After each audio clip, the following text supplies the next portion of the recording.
बहुत शिथिल साधक इस मार्ग में सफलता जल्दी प्राप्त नहीं कर पाता है। जो पुरुषार्थ प्रयत्नशील और जिद्दी स्वभाव का होता है वो जल्दी लाभ प्राप्त कर लेता है। आपको लगता है यहां कोई साथ देने वाला है? अगर आप भगवत मार्ग के पथिक हैं, अभी आपको लगता है आपका कोई है, तो अभी बहुत बड़ा भ्रम है। पूरा का पूरा परिवार जा रहा है, 1 मिनट में रोड में नष्ट हो गया। काल है, किस समय कहां कैसे 1 सेकंड का पता नहीं है। कैसे चैन से नींद आ जाती है तुम्हें। ये जो दुर्वासना के नाश की कृपा है, ये आपकी दिनचर्या है, यही सैकड़ों दुर्वासनाओं को भस्म कर देगी। तुमने खिलवाड़ समझ रखा है।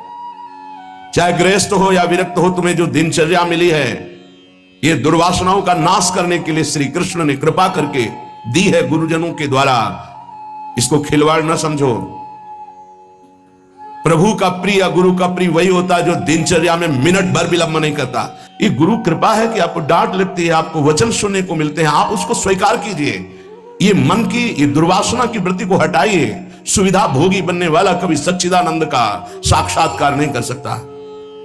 जानबूझ करके सुविधाओं का त्याग होता है। सुविधाओं में रहते हुए और परमात्मा प्राप्ति की विकलता प्रकट की जाती है। समझ में नहीं आता। राग द्वेष की वृत्तियां, शरीर विलासिता की वृत्तियां, खाने पीने की वृत्तियां, सुख भोगने की वृत्तियां कितने दिन चलेंगी? मरना है, मरोगे। ये शरीर नाशवान, आज नहीं तो कल मरोगे। प्रार्थना मान लीजिए। तपलोक और महालोक, जनलोक में सब सिद्ध जन निवास कर रहे हैं, जो सृष्टि में प्रकट होते हैं और सृष्टि के बाद लय होते हैं। उनको एक बात का दुख पाया गया, संतों को, कि इस महान मानव देह में आकर के भी तुम भगवत प्राप्ति से वंचित हो।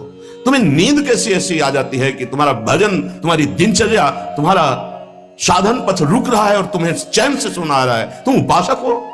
ये जीवन हमारा प्रभु के लिए। अगर नहीं समझ पा रहे हो तो आखिरी बात समझ लो, कोई समझाने वाला तुम्हें नहीं है, कोई समझाने वाला नहीं।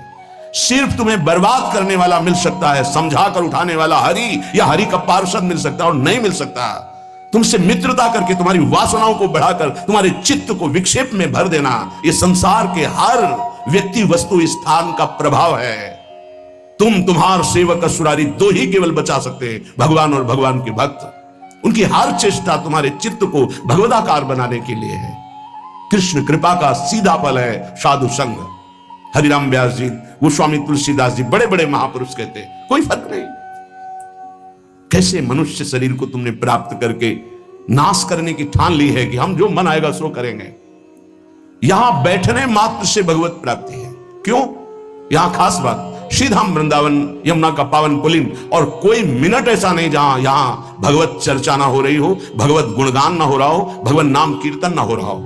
नाम कीर्तन चलता है, वाणी कीर्तन चलता है, गुण कीर्तन चलता है। दूसरी बात, हमारी दृष्टि रहती है, हमारी प्रियजू की दृष्टि रहती है कि ये जन विराजमान है। एक दिनचर्या है, एक समय है।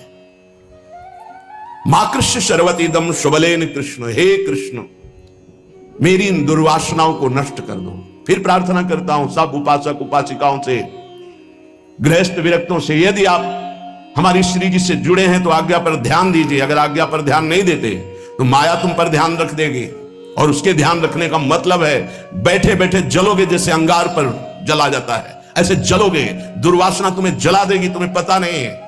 जब अपनी जीवनी शक्ति प्रभु की तरफ लगती है तो हरि गुरु को शीतलता प्राप्त होती है, वो प्रसन्न होते हैं। जब अपनापन करके तुम्हारी जीवनी शक्ति व्यर्थ नष्ट होती है तब जलन होती है उस अपनेपन के कारण कि तुम समझ नहीं पा रहे हो। ये आज का अभ्यास तुम्हारे लिए कल काल बन जाएगा। गलत अभ्यास तुम्हारे लिए कल ये प्रमाद बन जाएगा। प्रमाद ही मृत्यु है, शास्त्रों में वर्णन है। जो अप्रमादी है, प्रमाद रहित है, वही भगवत तत्व को, जो भगवत तत्व को प्राप्त कर लेता है वही निर्विकार स्थिति में परमानंद में डूबता है। मानो हम लड़खड़ा रहे हैं लेकिन चल रहे हैं अपने रास्ते पे, रास्ता ही नहीं। उपासक को इस बात पर सदैव सावधान रहना पड़ेगा। अगर हम अपनी इच्छाओं का मर्दन नहीं कर सके, अपने गुरु की आज्ञा पर नहीं चल सके, अपने शास्त्र आज्ञा पर नहीं चल सके, तो मुझे लगता है कि आगे चल करके आपका जीवन बड़ा संकटपूर्ण रहेगा। संकटपूर्ण, ये विकार आपको रौंद देंगे। इसीलिए विचलित होते हैं कि आप लोग इतने बलवान बनिए कि आक्रमण कब हो जाए, कहां किस वासना का, आप उससे लड़ना जाने। आपके अंदर युक्तियां होनी चाहिए। आप हमारे भगवत पार्षद हैं, श्री जी के जन हैं, आपके अंदर युक्ति होनी चाहिए। गुरु की प्रकट उपस्थिति में युक्तियों की, कलाओं की आपके अंदर वृत्तियां जानी चाहिए कि कभी किसी विकार का आक्रमण हो तो कैसे बचा जाता है, कैसे हमारे को इस माया पर विजय प्राप्त करना है, कैसे विषम परिस्थितियों में अपने चित्त को डूबने ना पाए बचाया जाए। यह संतों से सीखा जाता है। कैसी पार्थिव दृष्टि है कि शरीर सुख के लिए सोना, जागना, खाना, पीना, बस यही हम सुख मानते हैं। नहीं भाई, ये सुख तो बहुत जन्म भोग लिए। इस जन्म में एक नियत समय रखिए, एक अल्पाहार की सीमा रखिए, एक भोजन का समय रखिए, एक अपनी दिनचर्या का समय होना चाहिए। ये नहीं आज मनाया 2 बजे पा लिया, फिर मनाया 5 बजे पा लिया, मनाया 3 बजे से 8 बजे रात्रि तक सो रहे, 8 बजे से 4 बजे तक जग रहे। ऐसी दिनचर्या नहीं होती, कभी ऐसी नहीं। दिन बाई चांस कभी कोई सेवा में समय लग गया हो, बात अलग है, ऐसी दिनचर्या नहीं होती। पक्का मानिए, आपका हित इसी में है कि जो दिनचर्या दी जाए उसका पालन कीजिए। हमारा सत्संग तभी लाभ देगा आपको, हमारा एकांतिक वचन तभी लाभ देगा आपको जब हमारी आप आज्ञा पर चलेंगे। जैसी दिनचर्या बना दी है, ये दिनचर्या जानते हो, बड़े बड़े सिद्ध महापुरुष इसी से हुए, दिनचर्या से। 1 मिनट का अंतराय कभी जीवन में नहीं पड़ने दिया अपनी दिनचर्या। वही परिपक्व अवस्था। 12 वर्ष एक दिनचर्या कर लीजिए, आप देखिए आपका क्या स्वभाव बनता है। यहां 20-20 वर्ष, 25-25 वर्ष व्यतीत हो जा रहे, कोई दिव्यता नहीं आ रही। कारण क्या है? खो रहे हैं, जीवन को खो रहे हैं। बिल्कुल, कई बार हम चिल्ला चिल्ला कर कहते हैं कि आप समझिए, ये जो दिनचर्या है ये भगवान का स्वरूप है। जो गुरु प्रदत्त दिनचर्या है वही तुम्हें ब्रह्मबोध कराएगी, वही भगवत प्रेम कराएगी। नहीं, ये वासना बहुत बलवान है। पता नहीं चलता कि हम निर्वासनिक हो गए कि वासना युक्त है।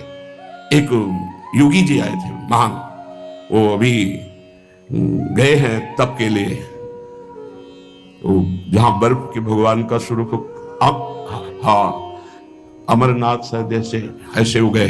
वो बोल रहे थे कि क्या है कि इतनी साधना पर भी वासना, क्या ये प्रारब्ध है? प्रारब्ध से वासना भोग उपस्थित कर सकती है, क्रिया नहीं।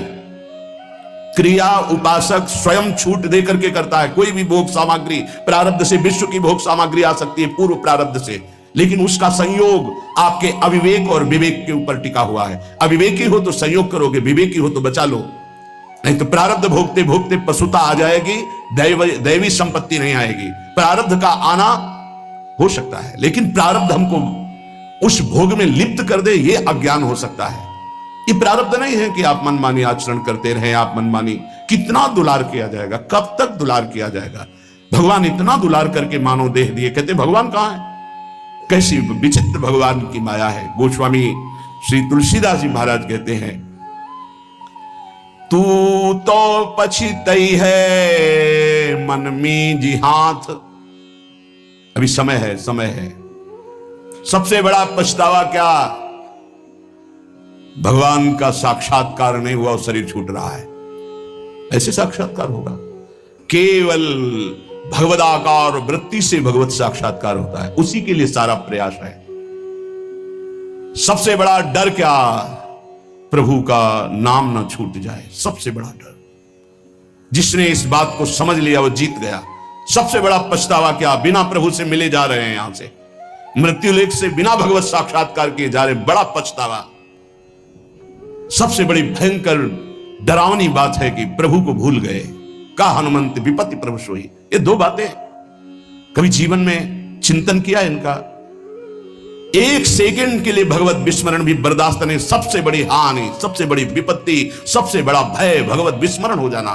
और बड़ा पछतावा कि जा रहे हैं लेकिन प्रभु से आंख नहीं मिला पाए, जीवन व्यर्थ चला गया। सबसे बड़ा मन पछितई है अवसर बीते, दुर्लभ देह पाए हरिपद भज करम वचन अरु जीते।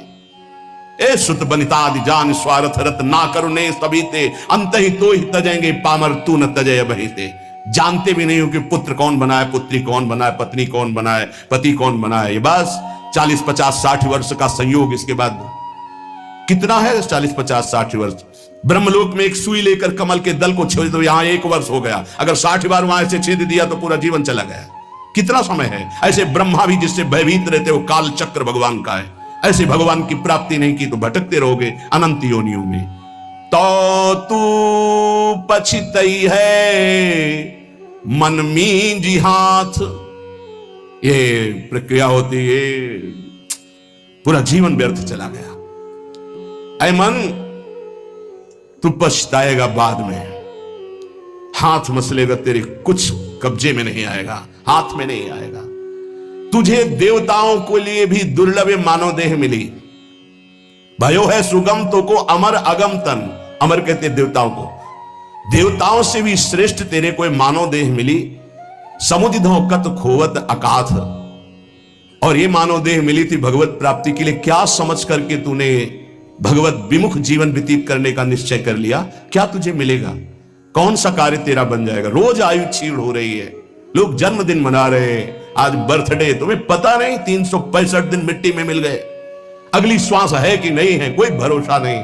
न नाम कीर्तन, न भजन, न भगवत चिंतन, और 1 वर्ष व्यतीत हो गए, न भगवत साक्षात्कार हुआ। तो हमें तो लगता है 1 वर्ष व्यतीत होने के बाद भगवान नाम कीर्तन करके, भगवत प्रार्थना करके रोना चाहिए कि नाथ 1 वर्ष गए, अगला वर्ष हमारा आपके दर्शन योग्य हो जाए, आपके चिंतन योग्य हो जाए। तू तनिक भी चिंता नहीं कर रहा, व्यर्थ क्यों अपने जीवन को बर्बाद कर रहा है? जहां नाम जप नहीं है, भगवत समर्पण कर्म नहीं है, आज्ञा का पालन नहीं है, तो खिलवाड़ आप अपने जीवन से स्वयं कर रहे हैं। सुख साधन ये बहुत बड़ा साप है। हमारी बात समझ में नहीं आएगी, लेकिन आपसे प्रार्थना करते हैं, जो साधक सुख सुविधा से भजन करना चाहता है वो भूल जाए कि वो भजन करेगा, भगवत प्राप्ति करेगा। दुख और असुविधा भगवत प्राप्ति के मार्ग पर ऊपर चढ़ाती है। सुख और सुविधाओं का भोक्ता कभी भजनानंदी नहीं हो सकता, कभी नहीं। हाँ, वृत्ति भगवदाकार हो गई, अब उसे सिंहासन में बैठा ला जा, महलों में रखा जा, कोई फर्क नहीं पड़ने वाला। महलों में रखो चाहे झोपड़ी में, वास्तविक स्थिति होती है। अगर भगवदाकार वृत्ति करनी है तो एक सीमा में अपने जीवन को बांध ले। इतना आहार, ऐसे शयन, ऐसे अपने जीवन को, विश्व में किसी भोगों की कमी नहीं है। जब तक भगवदाकार वृत्ति न हो तब तक सुख सुविधाओं को नहीं। भूमि शयन वलकल वसन, जैसे शास्त्रों में वर्णन आता, तो चलो वलकल वसन की जगह कौपीनवंता खलु भाग्यवंता, मार्किन की कौपीन, मार्किन नीचे वसंग ढकने के लिए, आहार के लिए अल्पाहार, रात दिन भजन, भूमि शयन, जमीन में आसन लगा, चटाई बिछी। 50 साधक ऐसे हैं, उनके कमरे में जाओ तो कुछ है ही नहीं, एक चटाई बिछी हुई बस, एक अचला लंगोटी टंगी बस, वो भी तो साधक है। आहार जो श्री जी के द्वारा प्रदान हुआ आकाश वृत्ति से आता है।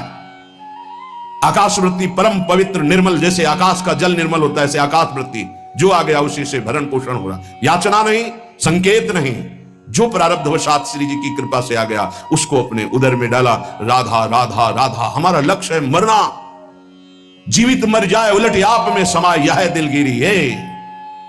ये झांसे में मत पड़ो माया के, ये खा लो, ये पी लो, ये सो लो, ऐसा गद्दा, ऐसी कंबल, ऐसा स्वेटर, ये सुख सुविधाएं अभी नहीं, फिर बाद में जो प्यारो करे सोई मोई भावे। अभी जो आज्ञा है उसके अनुसार चलेंगे। क्या नहीं देने की चेष्टा की राका बाका जी को ठाकुर जी ने? नहीं चाहिए, आपका दिया हुआ भी नहीं चाहिए, आप चाहिए, सिर्फ आप चाहिए। चलो हमारी वैसी स्थिति नहीं है, तो जितने से हमारे प्राणों का पोषण होता, शरीर निर्वाह होता, बस। कह रहे सुख साधन हरि विमुख, 2 भाव। यदि हरि से विमुख हो तो सुख साधन तुम्हें जलाएंगे, चिंता शोक भय प्रदान करेंगे। दूसरा भाव, ये सुख साधन तुम्हें हरि से विमुख कर देंगे। सुख साधन हरि विमुख, 2 भाव है इसके। अगर हरि विमुख हो, सुख साधन है, तो जलते रहोगे, चिंता भय शोक मृत्यु इससे बच नहीं पाओगे। और अगर सुख साधन के भोक्ता हो तो हरि विमुख हो जाओगे, भजन में रुचि नहीं रह जाएगी। ये जीवन जो मिला है सोने के लिए नहीं मिला है, प्रभु प्राप्ति के लिए मिला है। उचित निद्रा, उचित शयन, ये भेड़िए की तरह बच्चों को डराने वाले विकार होते हैं, भगवत मार्ग के पथिकों को नहीं। हाँ, हम स्वयं स्वीकार करते इसलिए घुटने टेक देते हैं। अगर स्वयं स्वीकार ना करे तो विश्व ब्रह्मांड में कोई विकार नहीं है कि तुम्हारे को गिरा सके। तुम्हारी पार्षद हो, प्रियाजू के शरणागत हो। जब तुम स्वयं ललचा कर ये खिलौना चाहिए तो मेरी प्रियाजू कृपाल खेल ले जा। जब ऊब जाना तू बताना मेरे से, नहीं भगवत पार्षद को कोई गिरा सके, सीम की चाप सके को तासु बड़ रखवार रमापति जासु। ऐसे खिलवाड़ समझते हो परमार्थ के पथिक हो करके तुम्हें कोई गिरा सकता है। तुम गिरना चाहते हो इसलिए गिर सकते हो, अगर तुम गिरना ना चाहो तो कोई गिराने की सामर्थ्य नहीं रखता। साधन विषय सेवन जितना है, दोनों अलग अलग मार्ग हैं। विषय को साधन बना लो, साधन विषय ना बना लो, जीवन नष्ट हो जाएगा। नहीं समझ पा रहे गोस्वामी जी के। ये संपूर्ण संसार छल करने वाला है। पाए जान जगत में सब जन कपटी कुटिल कलयुगी टंच। चाहे तुम प्राण बिछा दो, तुम्हारे साथ छल ही करेगा, तुम्हारी आज्ञा को ही रौंदेगा। यहां कोई अपना नहीं है। यही भूल हो जाती है जो हम अपना मानते हैं। तुलसीदास परिहरि प्रपंच शब्द नाउ राम पद कमल माथ। एकमात्र आराध्य देव के चरणों में माथा नवा दो, अर्थात उनकी सेवकाई, उनको अपनापन मानो। कह रहे डरो मत, वो जनी डर पहो तो से अनेक खल। ए तुलसीदास तू डर मत, तेरे जैसे अनेकों अपराधियों को, अधमों को प्रभु ने गले लगाया है, वो स्वीकार कर लेते हैं। डर मत, तेरे जैसे अनेक नीचों को प्रभु ने गले लगा लिया है। गले लगा लिया, चरणों से लगा लिया नहीं, गले लगा लिया, हृदय से लगा लिया। हिम्मत कर, एक बार निकल, इस माया के भयावने डरावने लुभावने जंगल से निकलो, भगवत प्राप्ति कर लो। नहीं बहुत पछताना पड़ेगा, सच्ची मान लीजिए। बड़ी चूक हो जाती है, बड़े बड़ों से चूक हो जाती है। अगर प्रभु क्षमा ना करे तो कभी भगवत प्राप्ति किसी को नहीं हो सकती है। ऐसी ऐसी त्रुटियां हो जाती है, पर नाथ इतने कृपालु हैं कि सर्वद्रष्टा होते हुए, देखते हुए भी, जानते हुए भी क्षमा कर देते। चलो आगे बढ़ो, मेरी दुरंत माया है। इसलिए जो आपको सतमार्ग का उपदेश मिला है उस पे हमें चलना है। श्रीपाद करे दुर्वासना सुदृढ़ रज्जु सतैरि निबद्धो माकृष्य सर्वतीदम स्वबलेन कृष्णा। हे कृष्ण, आप अपने बल को मुझे प्रदान कीजिए, मैं दुर्वासनाओं का नाश करूं। बल क्या होता है आप जानते हो, संतों के वचनों में होता है। जब कोई संत उपदेश करते हैं तो उनका भजन की सामर्थ्य तुम्हारे पास आती है। आप उस रास्ते को नहीं समझते, इसलिए जल्दी संत महापुरुष संभाषण नहीं करते किसी से। महापुरुषों की बात हम कह रहे हैं। जब संत संभाषण होता है तो भजन का उनका 6% संभाषण करते ही आपके पास आ जाता है। यदि आप उनका चिंतन करते हैं तो उनके हृदय की जो स्थिति वो आपकी स्थिति बन जाएगी। केवल उन्हीं का चिंतन हो रात दिन, तो जो उन महापुरुष का हृदय है वही आपका हृदय हो जाएगा। नाभाजी ने अपने गुरुदेव अग्रदेवाचार्य जी के चिंतन और सेवा से वो स्थिति प्राप्त की जहां गुरुदेव थे, वही स्थिति पहुंच गई। यद्यपि बाहरी नेत्र नहीं थे पर अंदर के नेत्र जागृत हो गए थे गुरुदेव की सेवा प्रभाव। सेवा का मतलब क्या होता है? उनकी आज्ञा पे रहना, सर्वदा पावन चरित्र रखना। कोई हमसे त्रुटि, कोई ऐसी गलती है उसका सुधार किया जाए। बहुत जन्मों से हम लोग फिसलते रहे, अब इसका सुधार कर ले। ये सत्संग केवल भगवत प्राप्ति के लिए होता है। ये सत्संग केवल समस्त संत महापुरुष और भगवान की वाणियों को मिलकर होता है। जो तुम एक शास्त्र में ढूंढोगे वो तुम्हें ढूंढी ढूंढाई वस्तु मिल रही। ना तुम्हें दूध खोज करना है, ना दही खोज करना है, ना मथना है, ना माखन करना, सीधे घी मिल रहा भैया। अगर अब पुष्ट ना हुए तो भगवान जाने। बड़े बड़े महापुरुषों के पावन सूत्र, पावन चरित्र, पावन सिद्धांत आपको मिल रहे। आप कृपा करके, अपने ऊपर कृपा करके, हमारे ऊपर कृपा करके, हमारे भगवान के ऊपर कृपा करके। कैसे? भगवान के ऊपर कृपा। भगवान ये गीता हमारे लिए बोले हैं, अगर हम स्वीकार करेंगे तो मानो भगवान कहते कृपा कर रहे हो हमारे ऊपर, जो हमारी बात मान रहे हो। जैसे छोटा बच्चा दूध पी लेना तो माँ कहती बहुत अच्छा, मानो माँ के ऊपर कृपा कर दिया, नहीं तो माँ चिंतित रहती। गुरु के ऊपर कृपा कर दिया यदि आपने बात मान ली, क्योंकि गुरु निश्चिंत हो जाएंगे। आप भगवत प्राप्त हो गए, आप भगवान को मिल गए। ये हमारी निश्चिंतता, हमारे प्रभु की निश्चिंतता। और आपके ऊपर गुरु कृपा भरपूर, हरि कृपा भरपूर, लेकिन आपकी कृपा में कंजूसी है आपके ऊपर। आपकी कृपा यदि आपके ऊपर हो जाए तो सब बात बन जाए। आप अपने ऊपर कृपा करें और जो सुन रहे हैं वैसा आचरण कर ले, यही है अपने ऊपर कृपा। सर्व मंगल हो जाएगा। खूब नाम जप करे, भगवद आश्रित रहे। और प्रार्थना है, दिनचर्या को भगवान मान लीजिए, हमारी बात मान लीजिए, अपनी दिनचर्या को भगवान मान लीजिए। दिनचर्या में त्रुटि ना कीजिए। दिनचर्या जिसकी पावन हो गई वो पावन हो गया, महात्मा बन गया। एक दिनचर्या, कोई भी दिनचर्या जो आपकी बनी हुई है उसको कभी त्रुटि मत होने दीजिए। बुखार आ जाए तो कपड़ा ओढ़ करके गेट के पास बैठ जाइए, आप उसका प्रभाव देखिएगा। दिनचर्या में बहुत बड़ी सामर्थ्य होती है। जिन महापुरुषों की हमने चरित्र पढ़े, बड़े बड़े महापुरुषों, उनकी दिनचर्या थी, वही हमारे बचपन से दिमाग में दिनचर्या बैठ गई है कि एक दिनचर्या ही आपको उन्नति मार्ग में ले जाएगी। एक दिनचर्या कृपया हमारी बात मान लीजिए, एक दिनचर्या बना लीजिए। आपकी दिनचर्या की त्रुटि वो आपके लिए बहुत हानिकारक होगी, प्रमाद स्थिति हो। अन्य समय आप कार्य कीजिए जो आपके और कार्य है, दिनचर्या में आपकी त्रुटि नहीं होनी चाहिए। आज के सत्संग का